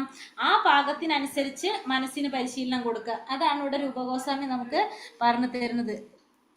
മരണസമയത്ത് നമുക്ക് ഭഗവാൻ ഓർക്കേണ്ട രീതിയിൽ നമ്മൾ എന്ത് ചെയ്യുക? മനസ്സിനെ പാകപ്പെടുത്തിയെടുക്കുക, പരിശീലനം കൊടുക്കുക എന്നുള്ളതാണ് രൂപഗോസ്വാമി നമുക്കിവിടെ ഉപദേശിക്കുന്നത്. എന്തിനാണ് മനസ്സിനെ പരിശീലിപ്പിക്കേണ്ടതെന്ന് ചോദിക്കാണ് രൂപഗോസ്വാമി പറയുന്നത്. ശുകദേവ ഗോസ്വാമിയാണ് പറയുന്നത്. ശ്രീല ശുകദേവ ഗോസ്വാമി പറയുന്നത്, എന്റെ പ്രിയപ്പെട്ട രാജാവേ, നീ പറഞ്ഞത് ശരിയാണ്. ഒരു വേട്ടക്കാരൻ മൃഗങ്ങളെ പിടികൂടി കഴിഞ്ഞാൽ അവയിൽ പൂർണ്ണ വിശ്വാസം അർപ്പിക്കുന്നില്ല, അവ ഓടിപ്പോയേക്കുമെന്ന ഭയം അവനുണ്ട്. അതുപോലെ ആധ്യാത്മിക ജീവിതത്തിൽ പുരോഗതി പ്രാപിച്ചവർ മനസ്സിൽ വിശ്വാസം അർപ്പിക്കുന്നില്ല. തീർച്ചയായും അവർ എപ്പോഴും ജാഗ്രതയോടെ ഇരിക്കുകയും മനസ്സിന്റെ കർമ്മം നിരീക്ഷിക്കുകയും ചെയ്യണം. അപ്പോൾ നമ്മൾ മനസ്സിനെ നിയന്ത്രിക്കാനായിട്ട് ഒരു പ്രാവശ്യം നിയന്ത്രിച്ചു എന്ന് പറഞ്ഞാൽ അതിന്റെ അർത്ഥം പെർമനന്റ് മനസ്സിനെ നിയന്ത്രിച്ചു എന്നല്ല. ശുകദേവ ഗോസ്വാമി പറയുന്നതാണ് പരീക്ഷിത് മഹാരാജാവിനോട്. എങ്ങനെയാണ്? ഇപ്പൊ ഒരു വേട്ടക്കാരൻ ഒരു മൃഗത്തിനെ പിടികൂടി കഴിഞ്ഞാല് ആ വേട്ടക്കാരൻ ആ മൃഗത്തിൽ പൂർണ്ണമായിട്ട് വിശ്വസിക്കുന്നില്ല, കാരണം അത് എപ്പോൾ വേണമെങ്കിലും അത് ഓടിപ്പോകാം. അപ്പൊ അതേപോലെ തന്നെയാണ് നമ്മൾ ആധ്യാത്മിക ജീവിതത്തിൽ പുരോഗമിച്ചവർ പോലും എന്താണ്? മനസ്സിൽ വിശ്വാസം അർപ്പിക്കില്ല പൂർണ്ണമായിട്ടും. എപ്പോഴും എങ്ങനെ ഇരിക്കും? ജാഗ്രതയോടെ ഇരിക്കും. കാരണം മനസ്സിന്റെ കർമ്മം നിരീക്ഷിച്ചുകൊണ്ടേയിരിക്കും. അപ്പൊ മനസ്സിന് അത് ചഞ്ചലമാണ്. നമ്മൾ ഭഗവത്ഗീതയിൽ പറയുന്നുണ്ട് അല്ലെ, അർജുനൻ പറയുന്നുണ്ട്, ചഞ്ചലം ഹി മന കൃഷ്ണ എന്നാ പറയുന്നത്. അപ്പോൾ അത് ചഞ്ചലമായിട്ടുള്ളതാണ്. അത് എപ്പോഴും എങ്ങനെയാണ്? അസ്ഥിരമായിട്ട് ഇങ്ങനെ മാറിക്കൊണ്ടേയിരിക്കും. അപ്പൊ അതുകൊണ്ട് നമ്മൾ എപ്പോഴും ജാഗ്രതയോടെ ഇരിക്കുക, മനസ്സിന്റെ കർമ്മങ്ങൾ നിരീക്ഷിച്ചുകൊണ്ടേ ഇരിക്കുക. അതിനെപ്പോഴും എന്ത് ചെയ്യണം? ഭഗവാന്റെ സേവനത്തിലേക്ക് വിനിയോഗിച്ചു കൊണ്ടേയിരിക്കുക എന്നുള്ളതാണ് ഇതിന് മനസ്സിൽ നമുക്ക് ചെയ്യാൻ സാധിക്കുന്ന. എപ്പോഴും ഭഗവാനെ കുറിച്ച് ചിന്തിച്ചുകൊണ്ടേ ഇരിക്കുക. അതിലൂടെ മാത്രമേ നമുക്ക് എന്ത് സാധിക്കുള്ളൂ? മനസ്സിനെ നിയന്ത്രിക്കാനായിട്ട് സാധിക്കുള്ളൂ. മനസ്സ് സ്വാഭാവികമായും അശാന്തമാണെന്നും അതിനോട് ചങ്ങാത്തം കൂടരുതെന്നും എല്ലാ പണ്ഡിതന്മാരും അഭിപ്രായപ്പെട്ടിട്ടുണ്ട്. നമ്മുടെ മനസ്സിൽ പൂർണ്ണ വിശ്വാസം അർപ്പിച്ചാൽ അത് ഏത് നിമിഷവും നമ്മെ ചതിക്കും. ശിവഭഗവാൻ പോലും കൃഷ്ണ ഭഗവാന്റെ മോഹിനി രൂപം കണ്ട് വികാരവാനായി. അതുപോലെ ശൗരവ മഹാമുനിയും അദ്ദേഹത്തിന്റെ യോഗത്തിന്റെ പക്വമായ തലത്തിൽ നിന്ന് താഴേക്ക് പതിച്ചു പോയിട്ടുണ്ട്. അപ്പൊ ശ്രീമദ് ഭാഗവതത്തിൽ 5-ാം സ്കന്ധത്തിൽ പറയുന്ന 6-ാമത്തെ അധ്യായം 3-ാമത്തെ ശ്ലോകത്തിൽ പറയുന്നതാണത്. അപ്പോൾ ഇവിടെ മനസ്സിനെ നമുക്ക് ഒരിക്കലും എന്ത് സാധിക്കാൻ പറ്റില്ല, എന്ത് പറയാൻ പറ്റില്ല, പൂർണ്ണമായിട്ട് വിശ്വസിക്കാൻ പറ്റില്ല. നമ്മളെ ഏത് സമയത്തും മനസ്സെന്ത് ചെയ്യാം, ചതിക്കാം എന്നാണ് പറയുന്നത്. അതായത് ഇപ്പൊ മഹാദേവന്റെ ഉദാഹരണം പറയുന്നു, ശൗവര മഹർഷിയുടെ ഉദാഹരണം പറയുന്നു. അപ്പോൾ ഇതൊക്കെ എന്താണ് പറയുന്നത്, മനസ്സ് നിയന്ത്രണം വിട്ടു പോകുന്ന സമയങ്ങളാണ്. അപ്പൊ ഇങ്ങനെ പൂർണ്ണമായിട്ടും മനസ്സിൽ വിശ്വാസം അർപ്പിച്ചു കഴിഞ്ഞാൽ ഏത് സമയത്തും നമുക്ക് എന്ത് സംഭവിക്കാം, ചതി സംഭവിക്കാം. അപ്പൊ അതുകൊണ്ട് നമ്മൾ എന്ത് ചെയ്യാം, മനസ്സിനെ മുഴുവനായിട്ടും എപ്പോഴും എന്ത് ചെയ്യാം, ഭഗവാന്റെ സേവനത്തിലേക്ക് തിരിച്ചുവിടാന്ന് മാത്രമാണ് നമുക്ക് ഇതിനുള്ള പരിഹാരമായിട്ട് പറയുന്നത്. കാമം, ക്രോധം, അഹങ്കാരം, ദുരാഗ്രഹം, ദുഃഖം, വ്യാമോഹം, ഭയം, ഇവയുടെ എല്ലാം കാരണം എന്താണ്, മൂലകാരണം മനസ്സാണ്. ഇവയെല്ലാം ഒന്ന് ചേർന്ന് ഭൗതിക കർമ്മത്തിന് ബന്ധനം ഉണ്ടാക്കുന്നു. അപ്പൊ നമ്മുടെ ഭൗതിക കർമ്മത്തിന്റെ ബന്ധനത്തിന് കാരണമാകുന്നതാണ് എന്ത്, കാമക്രോധ ലോഭം, അഹങ്കാരം, ദുരാഗ്രഹം, ദുഃഖം, വ്യാമോഹം, ഭയം. ഇതൊക്കെ പഠിപ്പുള്ള ഏത് മനുഷ്യന് മനസ്സിൽ വിശ്വാസം അർപ്പിക്കാൻ കഴിയും. അപ്പൊ ആർക്കും എന്ത് സാധിക്കില്ല, മനസ്സിൽ വിശ്വാസം ഉറപ്പിക്കാനായിട്ട് ആർക്കും സാധിക്കില്ല. പഠിപ്പുള്ള ഏത് മനുഷ്യനാണ് മനസ്സിൽ വിശ്വാസം അർപ്പിക്കാൻ കഴിയുന്ന ചോദിക്കുന്നത്. ഭാഗവതത്തിലെ തന്നെ ശ്ലോകത്തിന്റെ ആണ് പറയുന്നതും. അപ്പൊ മനസ്സിനെ നമുക്ക് ഒരിക്കലും എന്ത് ചെയ്യാൻ സാധിക്കില്ല, വിശ്വസിക്കാനായിട്ട് സാധിക്കില്ല. നമുക്കതിനെ എന്താ ചെയ്യാൻ സാധിക്കുള്ളൂ, ഭഗവാന്റെ സേവനത്തിലേക്ക് എൻഗേജ് ചെയ്യിപ്പിക്കാൻ മാത്രമേ നമുക്കത് സാധിക്കുള്ളൂ. നവാഗതന്മാരോട് സ്വാർത്ഥ ചിന്തകൾ ഉപേക്ഷിക്കുവാനും ശാസ്ത്രാനുശാസനം അനുസരിച്ച് നിയതമായ ഭക്തിയുത സേവനത്തിൽ ഏർപ്പെടുവാനുമാണ് ചൈതന്യ ചരിതാമൃതം ഉപദേശിച്ചിട്ടുള്ളത്. അപ്പൊ ചൈതന്യ ചരിതാമൃതം അതിൽ പറയുന്നത്, പുതിയ ഭക്തന്മാരോട് സ്വാർത്ഥ ചിന്തകളെല്ലാം ഉപേക്ഷിച്ച് ശാസ്ത്രശാസനങ്ങൾക്ക് അനുസരിച്ചുകൊണ്ട് നിയതമായ ഭക്തിയുത സേവനത്തിൽ ഏർപ്പെടാനാണ് എന്തിൽ പറഞ്ഞിരിക്കുന്നത്, ചൈതന്യ ചരിതാമൃതത്തിൽ പറയുന്നത്. അപ്പൊ എല്ലാവരോടും പറയുന്നത് എന്താണ്, നമ്മുടെ സ്വാർത്ഥ ചിന്തകളെല്ലാം ഉപേക്ഷിച്ച് ഭക്തിയുത സേവനത്തിൽ ഏർപ്പെടാന്നുള്ളതാണ് ചൈതന്യ ചരിതാമൃതത്തില് ഉപദേശിച്ചിരിക്കുന്നത്. ഈ വിധത്തിൽ അവന് കൃഷ്ണന്റെ നാമരൂപ ഗുണ ഉപാദാനങ്ങളോട് അഭിരുചി വർദ്ധിക്കും. ഇത്തരം ആസക്തി ഉണ്ടായിക്കഴിഞ്ഞാൽ യമനിയമങ്ങളൊന്നും അനുസരിക്കാതെ തന്നെ അവന് കൃഷ്ണന്റെ പാതാരവിന്ദങ്ങളെ സ്വച്ഛന്തം സേവിക്കാം. ഈ അവസ്ഥയ്ക്കാണ് എന്ത് പറയുന്നത്, രാഗഭക്തി. അപ്പൊ രാഗഭക്തി എന്ന് പറഞ്ഞാൽ നമ്മൾ പറഞ്ഞു, സ്വമേധയാ തന്നെ നമ്മൾ ഭഗവാന്റെ നാമരൂപ ഗുണങ്ങളോട് നമുക്ക് അഭിരുചി ഉണ്ടായി, അതിൽ ആസക്തി ഉണ്ടായി കഴിഞ്ഞാൽ പിന്നെ നിയമങ്ങളൊന്നും പാലിക്കാതെ തന്നെ ഭഗവാന്റെ പാതാരവിന്ദങ്ങളെ സ്വച്ഛന്തം സേവിക്കാനായിട്ട് സാധിക്കും. കാരണം നമ്മൾ ഓൾറെഡി അവിടെ പരീക്ഷ പാസ്സായിട്ട് വരുന്നവരാണത്. അപ്പൊ ഭഗവാന്റെ നാമരൂപ ഗുണലീലകളോടൊക്കെ അഭിരുചി ഉണ്ടായിട്ട് തന്നെത്താൻ പുതിയ തുടക്കത്തിലേ തന്നെ ചെയ്യാൻ സാധിക്കുന്നവര്. അപ്പൊ അവർക്ക് എന്ത് സാധിക്കും, സ്വച്ഛന്തം തന്നെ ഭഗവാനെ സേവിക്കാൻ സാധിക്കും. ഈ അവസ്ഥയെ നമുക്ക് എന്ത് പറയാം, രാഗഭക്തി എന്ന് പറയാം. രാഗഭക്തിയിലെത്താൻ വൃന്ദാവനത്തിലെ കൃഷ്ണന്റെ ശാശ്വത സഹചാരികളുടെ ഒരാളുടെ പാദപത്മങ്ങൾ പിന്തുടരാം. അപ്പോൾ അതെന്തായിട്ട് മാറി, രാഗാനുഗ ഭക്തിയായിട്ട് മാറി. അപ്പൊ രാഗഭക്തിയിൽ എത്താനായിട്ട് വൃന്ദാവനത്തില് ഭഗവാന്റെ ശാശ്വത സഹചാരികളിൽ ഒരാളുടെ പാദപത്മങ്ങൾ, നമുക്ക് വൃന്ദാവനത്തിലെ ഭഗവാന്റെ ശാശ്വത സഹചാരികളാണ് വൃന്ദാവനത്തിലുള്ളവര്, അവരുടെ പാദപത്മങ്ങൾ പിന്തുടരാം. അപ്പൊ നമ്മൾ അതെന്തായിട്ട് മാറി, രാഗാനുഗ ഭക്തിയായിട്ട് മാറി. വൃന്ദാവനവാസികളുടെ പാദ പിന്തുടരുമ്പോ രാഗഭക്തി എന്തായിട്ട് മാറും, രാഗാനുഗ ഭക്തിയായിട്ട് മാറും. നമുക്കത് ഭക്തിരസാമൃത സിന്ധുവിൽ ശരിക്കും പറയുന്നുണ്ട് കേട്ടോ, ഡീറ്റെയിൽ ആയിട്ട്. ഇവിടെ ഇത്രേ പറയുന്നുള്ളൂ. ശ്രവണത്തിന്റെയും സ്മരണയുടെയും ഘട്ടങ്ങൾ. നവശിഷ്യന്റെ ഉള്ളവൻ കഥാശ്രവണത്തിൽ നിന്ന് നിരന്തരം ഏർപ്പെട്ടു. അപ്പൊ പുതിയ ഭക്തന്മാർ എപ്പോഴും എന്ത് ചെയ്തുകൊണ്ടിരിക്കണം, ഭഗവാന്റെ കഥാശ്രവണത്തിൽ ഭാഗവതം നിരന്തരം കേട്ടുകൊണ്ടിരിക്കുക എന്നുള്ളതാണ് എന്ത് ചെയ്യേണ്ടത്, പുതിയ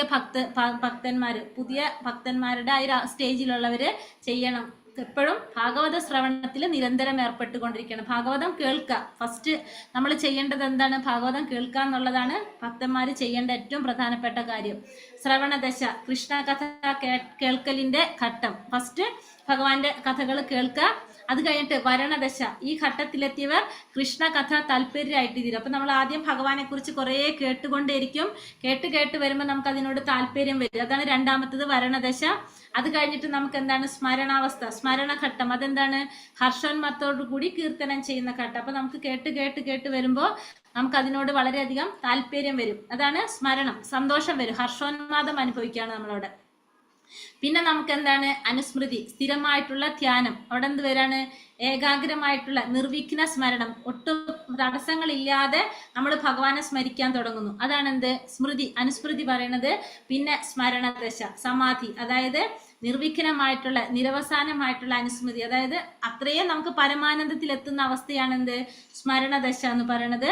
സമ്പത്തി ദശ. സമ്പത്തി ദശ എന്ന് വെച്ചാല് ജീവിതത്തിന്റെ പരിപൂർണത, അതായത് ഭഗവാനും നമ്മളും തമ്മിലുള്ള ശാശ്വത ബന്ധത്തെ പൂർണ്ണമായിട്ടും നമ്മൾ മനസ്സിലാക്കുന്ന അവസ്ഥയാണ് എന്ത്? സമ്പത്തി ദശ എന്ന് പറയുന്നത്. ഇത് സ്മരണത്തിന്റെ ഘട്ടങ്ങളാണ് ഈ പറയണത്. അപ്പൊ നമ്മൾ പറഞ്ഞു, തുടക്കത്തിലുള്ള ഭക്തന്മാർ എന്ത് ചെയ്യണം? ഭാഗവത ശ്രവണം നിരന്തരം ചെയ്തുകൊണ്ടിരിക്കുക. അതാണ് ശ്രവണദശ. നമ്മൾ നിരന്തരം കേട്ടുകൊണ്ടിരിക്കുമ്പോൾ നമുക്ക് അതിൽ താല്പര്യം വരും. അത് വരണദശ. താല്പര്യം വരുമ്പോൾ നമുക്ക് അവിടെ എന്താണ്? നമ്മൾ ഭഗവാനെ സ്മരിച്ചു കൊണ്ടിരിക്കും. എങ്ങനെ? ഹർഷോന്മാദത്തോടു കൂടി, വളരെയധികം സന്തോഷത്തോടു കൂടി ഭഗവാനെ സ്മരിച്ചുകൊണ്ടേയിരിക്കും. ആ സ്മരിച്ചുകൊണ്ടിരുന്നിട്ട് അടുത്ത സ്റ്റേജിൽ എത്തുമ്പോൾ ആ സ്മരണത്തിൽ നമുക്ക് എന്ത് വരും? ഇടയ്ക്ക് നമുക്ക് തടസ്സങ്ങൾ ഉണ്ടാകും. അത് കഴിഞ്ഞിട്ട് അടുത്ത സ്റ്റേജിലേക്ക് നമ്മൾ എത്തുമ്പോൾ നമ്മൾ എന്താണ്? വിഘ്നങ്ങളില്ലാതെ സ്മരിച്ചുകൊണ്ടിരിക്കാൻ സാധിക്കും, ഭഗവാനെ ധ്യാനിച്ചുകൊണ്ടിരിക്കാൻ സാധിക്കും. അതാണ് അനുസ്മൃതി. അത് കഴിഞ്ഞ് അടുത്ത ഘട്ടത്തിൽ വരുമ്പോഴോ അവിടെ വിഘ്നങ്ങളില്ലാതെ നിരവസാനമായിട്ട് ആഹ്ലാദ സന്തോഷത്തോടുകൂടി പരമാനന്ദത്തോടു കൂടി നമ്മൾ ഭഗവാനെ സ്മരണ ചെയ്യുക. അതാണ് എന്ത് പറഞ്ഞത്? സ്മരണദശ. അത് കഴിഞ്ഞ് സമ്പത്തി ദശ എന്ന് പറഞ്ഞാൽ ഏതാണ്? ജീവിതത്തിന്റെ പരിപൂർണ്ണ, അതായത് നമുക്ക് മനസ്സിലാക്കാൻ സാധിക്കും നമ്മളും ഭഗവാനും തമ്മിലുള്ള ആ ശാശ്വത ബന്ധം പൂർണ്ണമായിട്ട് മനസ്സിലാക്കാൻ പറ്റുന്ന ദശയാണ്, പറ്റുന്ന സ്റ്റേജാണ് എന്ത്? സമ്പത്തി ദശ എന്ന് പറയുന്നത്. അതാണ് ഇവിടെ പറയുന്ന സ്മരണം, ലയനം, ധ്യാനം, നിരന്തര ചിന്തനം, സമാധി എന്നാണ് കൊടുത്തിരിക്കുന്നത്, ബുക്കിൽ കൊടുത്തിരിക്കുന്നത്. അത് കഴിഞ്ഞിട്ട് അടുത്തത് 5 പ്രധാന ബന്ധങ്ങൾ. നമുക്കറിയാം 5 രസത്തിലാണ് ഭഗവാനെ നമ്മൾ എന്ത് ചെയ്യുന്നത്? ആരാധിക്കുന്നത്. ശാന്തരസം, ദാസ്യരസം, സാഖ്യരസം, വാത്സല്യരസം, മാധുര്യരസം. 5 പ്രാഥമിക രസങ്ങളാണ് ഈ 5 എണ്ണം. ശാന്തരസത്തില് ഭഗവാനെ ആരാധിക്കുന്നവര്, ദാസ്യരസത്തില് സഖ്യരസം, വാത്സല്യരസം, മാധുര്യരസം. 12 രസങ്ങളുണ്ട്. പക്ഷെ 5 എണ്ണാണ് നമുക്ക് ഇവിടെ പറയുന്നത്. ഇനി ഭക്തിരസാമൃത സിന്ധു എത്തുമ്പോ ബാക്കിയും കൂടി പഠിക്കും നമ്മള്. അപ്പൊ ശാന്തരസത്തിൽ എന്ന് പറയുമ്പോൾ ഭഗവാന്റെ പശുക്കള്, കൃഷ്ണന്റെ കയ്യിലുള്ള ഓടക്കുഴല്, ഭഗവാന്റെ കണ്ഠത്തിൽ അണിഞ്ഞിരിക്കുന്ന പൂക്കള്, ഇതൊക്കെയാണ് നമ്മൾ ശാന്തരസത്തിൽ ഭഗവാൻ ആരാധിക്കുന്നവർക്ക്. ഭഗവാന്റെ അടുത്തേക്ക് പോയി കഴിഞ്ഞാൽ അവർക്ക് എന്താണ് സാധിക്കുക? ഭഗവാന്റെ പശു ആകാൻ സാധിക്കും, ഭഗവാന്റെ കയ്യിലുള്ള ഓടക്കുഴലാകാൻ സാധിക്കും, ഭഗവാന്റെ കണ്ഠത്തിൽ അണിഞ്ഞിരിക്കുന്ന പൂക്കളാകാൻ സാധിക്കും. ഇങ്ങനെ നമുക്ക് ഭഗവാന് സേവനം ചെയ്യാൻ സാധിക്കും. ദാസിരസത്തിലാണെങ്കിലോ ചിത്രക, പത്രക, രക്തക എന്ന് പറഞ്ഞ ദാസിമാരെ പോലെ ഭഗവാന്റെ ദാസികളായിട്ട് സേവനം ചെയ്യാൻ സാധിക്കുന്നവരാണ് ആര്?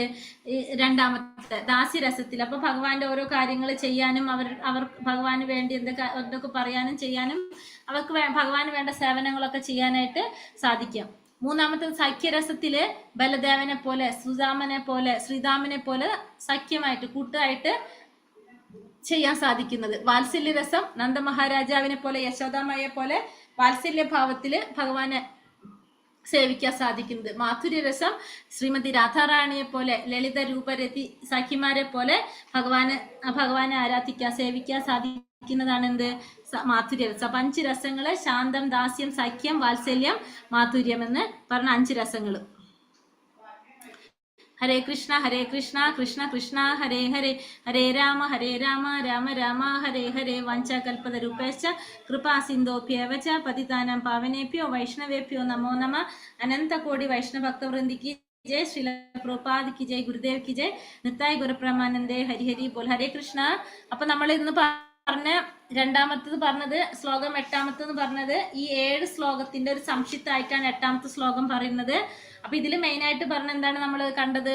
എപ്പോഴും നമ്മൾ ഭഗവാന്റെ നാമരൂപഗുണ ലീലകളെല്ലാം ശ്രവിച്ചും സ്മരിച്ചും കീർത്തിച്ചും കഴിച്ചു കൂട്ടണം. പിന്നെ നമ്മൾ എന്താ പറഞ്ഞത്? രണ്ടാമത്തത്, അങ്ങനെ നാവിനെ മനസ്സിനെ നമ്മൾ എന്ത് ചെയ്യണം? കൃഷ്ണാവബോധത്തിൽ വ്യാപരിപ്പിക്കണം.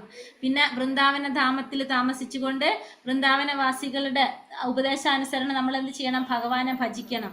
പിന്നെ ആചാര്യന്മാരുടെ കാലടിപ്പാടുകൾ, എങ്ങനെയുള്ള പ്രേമഭക്തിയോടെ ഭഗവാനെ സേവനം ചെയ്യുന്ന ഭക്തന്മാരുടെ കാലടിപ്പാടുകൾ പിന്തുടരുക. ഇതാണ് നമുക്ക് ഇത്രയും ഉപദേശങ്ങളിൽ നിന്ന് നമുക്ക് മനസ്സിലായിട്ടുള്ള കാര്യമായിട്ട് മെയിനായിട്ട് എടുത്ത് പറഞ്ഞിരിക്കുന്നത്. അതാണ് 8ാമത്തെ ഉപദേശത്തില് നമുക്ക് പറയാനുള്ളത്.